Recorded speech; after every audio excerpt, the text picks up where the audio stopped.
50 پاره دا د ترکو ځوانانو وینې که دا یا من وي دا من زه د پلار نه منم دا څوکیدار غل دی نور دغه څوکیدار نه منم ته مسلمان ګڼې ځم دوی ته سور کافر ښکارېدې د ستا په سر 33 میلیارده روپۍ چا وخوړې شرمېږي نه په جار نارې وایي چې ما وخوړې پښتنو ویې پېژنئ دې تورې بلا وخوړې دا څنګه خپل دی چې مې وینې په پردو خرڅوي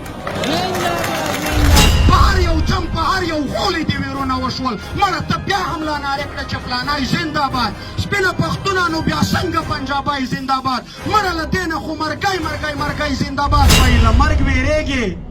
مرګ په خدای که بې اجله راځي له مرګ ډارېږې مرګ په خدای که بې اجله راځي بې ننګه ووایه په تا کې به ننګ کله راځي نه په وطن ننګ درځي نه په کلي کور ننګ درځي درته سرتوره یې کړه نه په کونډه خور ننګ درځي په زړې سورې کړه درته نه په بوره مور ننګ درځي څو کاله وشول ژوندی ورک دی نه په ورور ننګ درځي نه د مکتب نه د جومات نه د قرآن په امن نه د سپین ږیري ماشومان نه د ځوانان په امن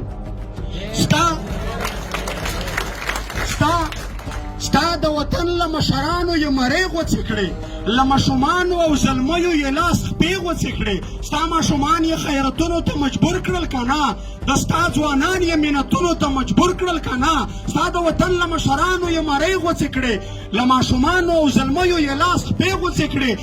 نسل کشي د شراوي شکم او سترې یې مړ کړې هغه خو خیر چې په نامه د ترهګر یې مړ کړې خو ستا ناقب طاهر داوړ یې په ښکاره ووژل هارون بېلور او ماشال خان ووایه چا ووژل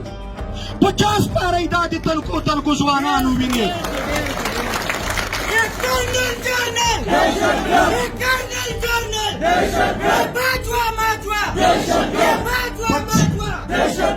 پچاس پاره دا د تلکو ځوانانو وینې پیغور به درکړي د وطن د شهیدانو وینې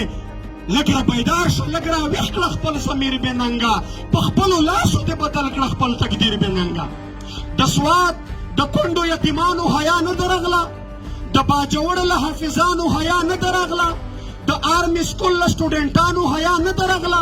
د کوټې ښار له وکیلانو حیا نه درغله د خړ کمر له شهیدانو حیا نه درغله د سوات له کونډو یتیمانو حیا نه درغله د باجوړ له حافظانو حیا نه درغله د آرمي سکول له سټوډنټانو حیا نه درغله چې په سرو وینو لمبېدل او سوځېدل ګلونه ما هم لیدل تا هم لیدل چې رېژېدل ګلونه بې ننګه ووایه ایمان او غیرت څه ته وایي سینه کې زړه لرې که نه انسانیت څه ته وایي چې په دې دومره حادثاتو کې وده پاتې لالی خدای ګو نه ژوندي او نه د مړه پاتې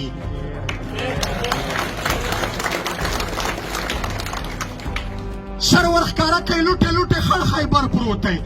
لکه ګل وزیرستان کنډر پروت دی که دا یا من وي دا من زه د پلار نه منم دا څوکیدار غل دی نور دغه څوکیدار نه منم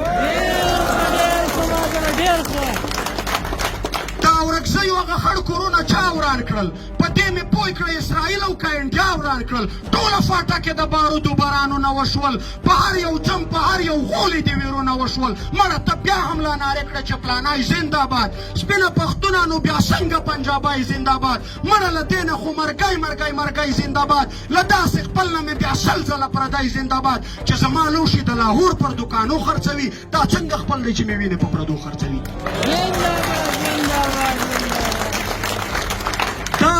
دا ضرب اسب خو د نبي د تورې نام و که نه دوی په دې نوم باندې شروع زمونږ قتل عام و که نه خپلوي په ځای پرېږده دښمن و دوی ته ډېر ښکارېدې ته مسلمان ګڼې ځم دوی ته سور کافر ښکارېدې د ستا په سر 33 میلیارده روپۍ چا وخوړې شرمېږي نه په جار نارې وایي چې ما وخوړې پښتنو ویې پېژنئ دې تورې بلا وخوړې ګیم یې شروع دی زه په تا ته یې په ما وخوړې زما پښتونه وروره بس دی نور ځان وپېژنه د خپلې خاورې ازلي دښمنان وپېژنه په الډي ته یې مین خوشحال خان نه پېژنې ملا پیوند میرزالي خان منظور جان نه پېژنې نور بې ننګي پرېږده راځه وکړه د ننګ ملګري وکړه د دې پښتون ژغورنې د غورځنګ ملګري وطن د شمې سره کړه لکه پتنګ ملګري و دښمنانو ته به تندر د اسمان جوړ شي زما پښتونه خو که نر پښتون افغان جوړ شي د ګیلمن وزیر صفا خبرې زور درکوي لالیه دا پر بې ننګۍ باندې پیغور درکوي د متم غږ له پېښور او له کابله راځي بې ننګه ووایه په تا کې به نن کله راځي، په ننګ ووایه په تا کې به نن کله راځي.